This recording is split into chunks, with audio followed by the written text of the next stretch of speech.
اهلا بيكم يا احلى متابعين.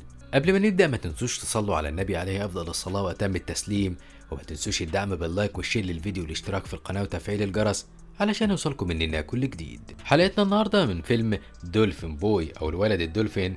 في بدايه الفيلم بنشوف دولفين اسمه سنو بول بيعوم في الميه وبيلعب مع مخلوق بحري صغير، بعدها بيقب على سطح الميه علشان ياخد نفس، ولما بيرجع تحت الميه تاني بيلاقي ان المخلوق اللي كان بيلعب معاه مش موجود. بيروح يدور على المخلوق صاحبه ده، وهو بيدور عليه بيشوف نور جاي من حته في عمق الميه، فجاله فضول يعرف ايه النور ده، فراح على الحته دي وهو بيعوم داس على رجل اخطبوط وصحاه من نومه من غير ما يقصد. لما سنوبول شاف الاخطبوط صحي خاف وعام في الناحيه التانيه، بس الاخطبوط وقف وطلب منه انه يلعب معاه، بس سنوبول رفض يلعب معاه وقال له انه محتاج يقلب على وش الميه علشان يتنفس. الاخطبوط فضل يتنمر على سنوبول لانه ما عندوش خياشيم وبيتنفس هوا. الاخطبوط منع سنوبول من انه يقب على سطح الميه، علشان كده ابتدى سنوبول يصرخ ويطلب مساعده امه. بعدها بشويه ام سنوبول وصلت لمكانه وابتدت تدور عليه. الاخطبوط لما شاف كده جري بسرعه علشان ام سنوبول ما تشوفهوش، وسنوبول راح لامه وابتدى يحكي لها عن اللي حصل. امه ما كانتش فاهمه هو بيتكلم عن ايه، لان الاخطبوط كان استخبى خلاص، علشان كده حذرته وقالت له ما يجيش المنطقه دي تاني. وبعدين ابتدوا يعوموا هما الاتنين بعيد عن المنطقه دي. الاخطبوط كان شايفهم من مخبأه ورمى عليهم شويه سيقان خشبيه وقعت عليهم. ام سنوبول حضنته وابتدت تعوم بيه بين السيقان الخشبيه علشان مفيش حاجه فيهم تخبطه، وكان في ساق خشبيه هتخبطهم خلاص، بس ام سنوبول اتصرفت بذكاء وعدت من جواها. بس للاسف الفتحه بتاعه الساق الخشبيه كانت ضيقه. سنوبول عرف يطلع منها لكن امه اتحشرت جواها، فحاول يساعد امه بس كان محتاج يطلع يتنفس. امه ساعدته من خلال شويه فقاعات، ابتدى يتنفسها وهو طالع لسطح الميه، بس قبل ما يطلع لقى الاخطبوط وقف له ومنعه من انه يطلع ياخد نفسه فوق سطح الميه. فسنوبول حاول يخدع الاخطبوط بكذا خدعه علشان يشتته ويعرف يطلع ياخد نفسه، بس محاولاته ما نجحتش. فضل الاخطبوط واقف في طريقه، وفجاه وقعت حاجه كبيره على الاخطبوط، فنزل الاخطبوط تحت وسنوبول انتظر بعيد. ام سنوبول اخيرا قدرت تحرر نفسها من الساق الخشبيه وابتدت تنادي على ابنها، وبعد شويه لقيت سنوبول رايح لها وهو شايل في ايده مخلوق غريب. المخلوق ده كان طفل بشري صغير، وكان سنوبول بيترجى امه انهم يخلوه معاهم، بس ام سنوبول لاحظت ان الطفل ده محتاج يتنفس، فاخدته سنوبول بسرعه وطلعت بيه على سطح الميه، والطفل فضل يصرخ وهو بياخد نفسه. وبعدين اخدوا البيبي الصغير وودوه للمخلوقات البحريه اللي بتعيش على وش الميه. لما المخلوقات دي شافته ابتدوا يسالوا شويه اسئله، لان البيبي كان طبعا شكله مختلف عنهم كلهم. سنوبول شرح لهم انه شاف البيبي ده حوالين الطياره اللي وقعت في الميه، ومحادثتهم دي قطعها وصول مستر سلحفه اللي كان القائد بتاعهم. مستر سلحفه بقى حب البيبي جدا من اول نظره، وقال لبقيه الحيوانات ان البيبي ده هيفضل عايش معاهم لانه مش بيشكل اي خطر عليهم. وسنوبول فرح جدا وفضل شايل البيبي وعايم بيه، وامه فضلت حيرانه ازاي ياخدوا بالهم من البيبي. سنوبول والبيبي بعدها بشويه ناموا، وام سنوبول غطتهم بفقاعه علشان يقدروا يتنفسوا من خلالها. وعدت الايام وابتدى البيبي يتطور ويتاقلم مع العيشه تحت الميه مع عيلته الجديده. سنوبول علموا العوم وقضوا طول اليوم بيلعبوا سوا، فاثناء ما كانت ام سنوبول بتاخد بالها منهم علشان ما يحطوش نفسهم في اي مشكله. وبعد شويه الطفل ابتدى يكبر وابتدى يسال هو ليه شكله مختلف عن اخوه الدولفين وبقيه المخلوقات البحريه اللي حواليه. سنوبول وقع بلسانه وقال له انه اصلا مش مخلوق بحري، وانه لقاه بعد ما الطياره وقعت في البحر. الطفل اتفاجئ وطلب من سنوبول ياخده لمكان الطياره. سنوبول سمع كلامه وخده وهو خايف لان امه كانت حذرته من انه يجيب سيرتها. عملوا لغايه مكان الطياره وفتحوا بابها ودخلوا جواها يشوفوا فيها ايه. ما كانوش عارفين ان الاخطبوط اللي كان بيغلس على سنوبول كان محبوس جواها طول الوقت ده، وانهم بكده حرروه لما فتحوا باب الطياره. وجوه الطياره الطفل لقى سلسله فيها صوره امه الحقيقيه، علشان كده اخد السلسله ولبسها، ولقى جواها حيوان علق البحر واكلوه وابتدوا يهلوسوا. سنوبول والطفل ابتدوا يلعبوا في البحر وخلفوا واحده من قواعد المحيط، وكانت القاعده دي انهم ما ينفعش يطلعوا على سطح المياه في الاماكن اللي فيها سفن، بس تحت تاثير هلوسه علق البحر اللي كلوه طلعوا على سطح البحر جنب سفينه وفيها راجل كبير شافهم. بعدين امهم شافتهم وهم نايمين وبيتكلموا عن الالعاب اللي لعبوها خلال يومهم. الام اتضايقت لما عرفت ان سنوبول اخذ الطفل للمنطقه المحظوره دي، وانه قال له على موضوع الطياره اللي هو وقع منها. بعدها الطفل كمان اتضايق من ام الدولفين وقال لها انت خبيتي عليا حقيقتي وعملتي نفسك امي، وبعدين سابها ومشي. الام اتحرجت قوي من كلامه، بس رغم كده قالت لسنوبول يمشي وراه يتاكد انه في امان. سنوبول راح وراه وعموا هما الاتنين لمكان الطياره مره تانية علشان يدوروا على ام الطفل الحقيقيه. ولما راحوا لقوا المكان مختلف لان الطحالب ابتدت تنمو حواليه، وفجاه ظهر وراهم امهم الدولفين واتطوعت انها هي اللي تدخل جوه الطياره علشان تدور على ام الطفل الحقيقيه. وهي داخله جوه الطياره قالت لسنوبول ياخد الطفل بعيد عن المكان، فابتدوا يعوموا بعيد عن المكان، بس الطحالب منعتهم من الحركه وحبستهم جوه المنطقه دي، وما كانوش عارفين كمان ان الاخطبوط حبس امهم الدولفين جوه الطياره. ابتدوا ينادوا على امهم علشان تساعدهم، وهي كانت بتقول لهم من جوه الطياره يمشوا من هنا، بس الطفل حاول ينقذها، بس بعد شويه نفسه اتقطع واغمى عليه.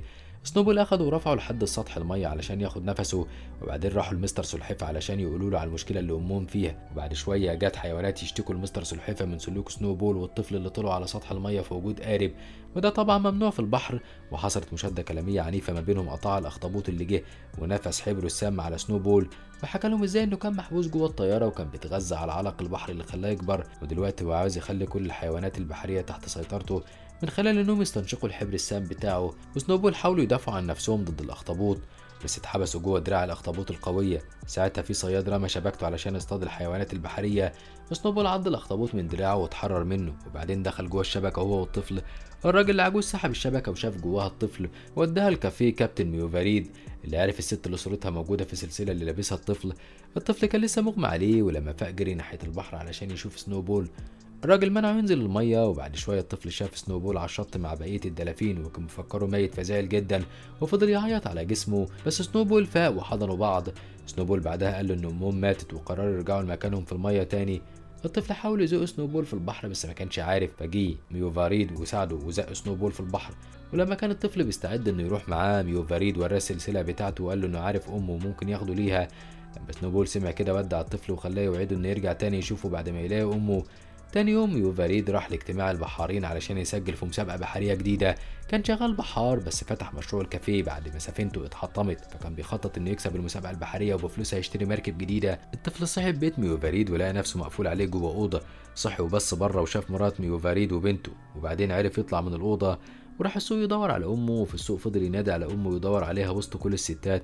وبعدين شاف سمكه جوه حوض صغير كانت عايزه ترجع البحر تاني، علشان كده الطفل اخد الحوض وجري بيه، فجري وراه صاحب الحوض وبالفعل رجع السمكه للبحر تاني. بس الرجاله دول مسكوه وراحوا اشتكوه لميوفاريد. وبمرور الايام ميوفاريد اشترى قارب علشان يدخل بيه المسابقه. وفي يوم هما بيصطادوا على القارب، ميوفاريد قال للطفل انه محتاج مركب اكبر علشان يقدر ياخد الطفل ده للناحيه التانيه من البحر لامه، وان لو قدر يكسب المسابقه هيعرف يشتري القارب ده. عشان كده الطفل قال له انه هيساعده وطلب مساعده سنوبول، وسنوبول وافق انه يساعد الطفل باي طريقه في انه يلاقي امه. وجي يوم المسابقه وميوفاريد اخذ القارب بتاعه لمكان المسابقه. المسابقه كانت في صيد القواقع. البحارين كلهم ابتدوا ينطوا في الميه ويدوروا على القواقع، ونط الطفل وفضل يدور على القواقع بس ما خدش باله ان السلسله بتاعته وقعت. وفي غواص شاف السلسله بتاعته وهي بتقع وخدها.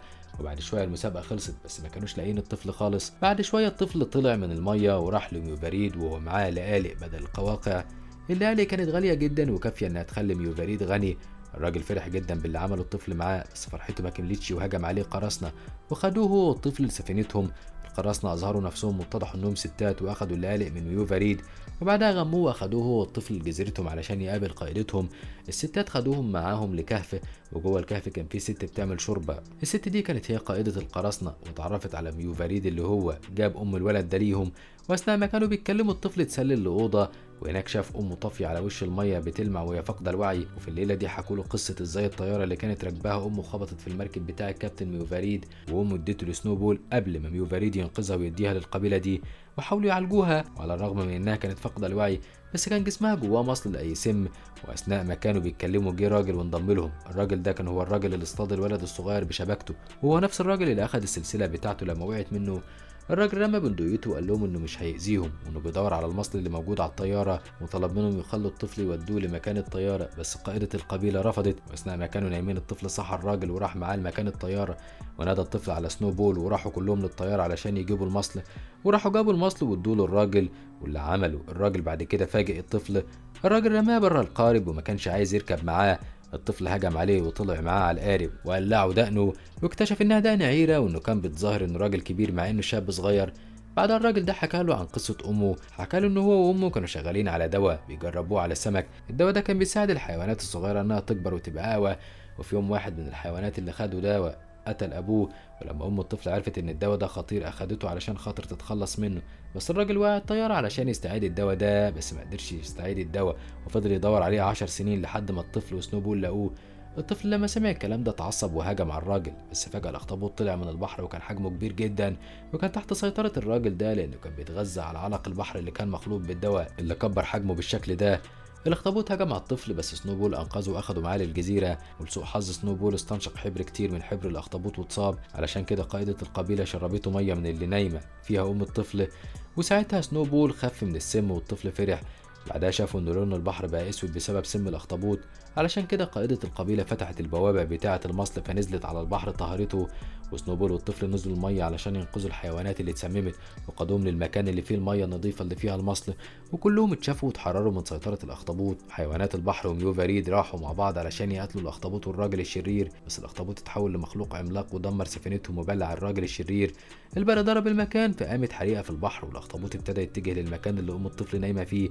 ابتدى الطفل يعيط وهو مش عارف يعمل ايه، بس ساعتها ادرك ان دموعه فيها مصل زي امه بالظبط، فراح بسرعه لمكان الاخطبوط اللي كان عند امه وخلاه يبلعه. وساعتها البحر كله اتظبط ونضف والدنيا ابتدت تمطر، وكل الناس كانت مستنيه الطفل يظهر، بس الطفل ما ظهرش. فنزل كابتن ميو فاريد الميه وابتدى يخبط على الطبله بتاعته علشان يكلم الارواح في الميه. وجوه البحر روح ام الطفل لقت جسم الطفل واديته لسنو بول اللي رجعه لسطح الميه. ميو فريد رفعه على القارب وانقذه، وكل الناس كانت مبسوطه برجوعه. السلام عم البحر كله، وكابتن ميو فريد ما جابش القارب بتاعه، بس جات له زباين كتيره للكافيه بتاعه، وسنوبول والطفل بقوا بيلعبوا في فرح وسعاده. وبكده يخلص فيلمنا النهارده. لو عجبكم ما تنسوش الدعم باللايك والشير للفيديو والاشتراك في القناه وتفعيل الجرس علشان يوصلكم مننا كل جديد.